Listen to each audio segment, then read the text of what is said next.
যদি হিন্দুৱে মাংস থবই লাগে আমি কাটি পেলাই গাহৰি মাংস থৈ আহিম। গতিকে ৰাহুল গান্ধীয়ে ভাবে যে হিন্দুৱে মাথাটো মছজিদত থব, বডিটো ক'ত থব? বিজেপি আৰএছএছ বা হিন্দু মানুহে গৰু এটা কাটিলে, মূৰটো বাৰু মছজিদত থৈ আহিলো, বাকী মাংসখিনি ক'ত পেলাব? যে হিন্দুৱে মূৰটো মছজিদত থয় আৰু মাংসখিনি খাই পেলায়। এটা কথা যে এইটো হ'ল ৰাহুল গান্ধীৰ মানসিকতা। যদি আমি কাটি মাংস থব লাগে আমি গাহৰি মাংস থম, আমি গৰুৰ মাংস কিয় থম?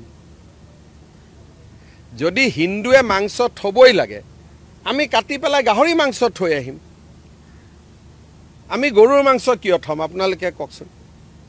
গতিকে এইবিলাক হৈছে ৰাহুল গান্ধীৰ এটা পয়জনাছ ব্ৰেইনৰ পৰা ওলোৱা এইবিলাক কথা। গতিকে ৰাহুল গান্ধীয়ে ভাবে যে হিন্দুৱে মাথাটো মছজিদত থব, বডিটো ক'ত থব? বিজেপি আৰএছএছ বা হিন্দু মানুহে গৰু এটা কাটিলে, মূৰটো বাৰু মছজিদত থৈ আহিলো, বাকী মাংসখিনি ক'ত পেলাব? তাৰমানে আমি সেইটো খাম নেকি?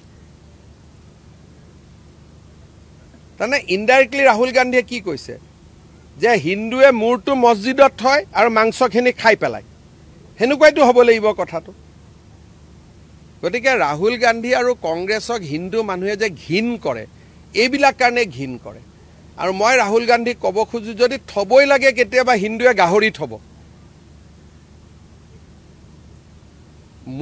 মোৰ ৰিকমেণ্ডেশ্যনে হয় যে কোনোবাই যদি গৰু মাংস থৈ আহে আপোনালোকে গাহৰি মাংস থৈ আহিব, বৰাবৰ হৈ যাব।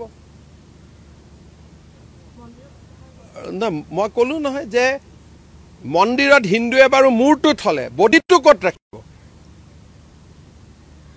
এই যে ব্ৰেইন নাথাকা মানুহবিলাকে যে আপোনালোকৰ আগত এইবিলাক কথা কৈ থাকে, মোৰ আগতো ক'ব নোৱাৰে। আপোনালোকে দেখিছে বিধানসভাত ক'লে মই কি জবাব দিওঁ।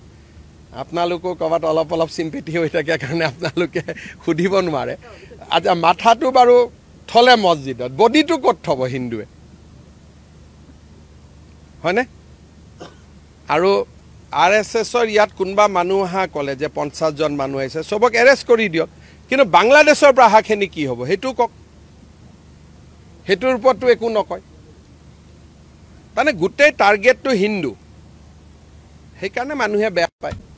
আপোনালোকে দেখিছে সেইকাৰণে মিটিং টিটিঙত কোনো হিন্দু মানুহ নাহে। धुबरी केस में अभी अच्छा अरेस्ट हुआ है, मेरा लगता है 30 से ज़्यादा अरेस्ट हुआ है। और काल लखीमपुर में घटना हुआ, उधर में भी 5 अरेस्ट हुआ है। लखीमपुरत काली गरुर माथा एटा नामघर सन्मुखत थৈ গৈছে, ওচৰৰ গাঁও এখনৰ পৰা আহা বুলি আমি সন্দেহ কৰিছোঁ। গতিকে পুলিচে আজিৰ পৰা একশ্যন ল'ব। আৰু এইটো অলপ বাঢ়িছে 2 এদিনৰ কাৰণে, কিন্তু মই ভাবোঁ যে এইটো ঠিক হৈ যাব। আমি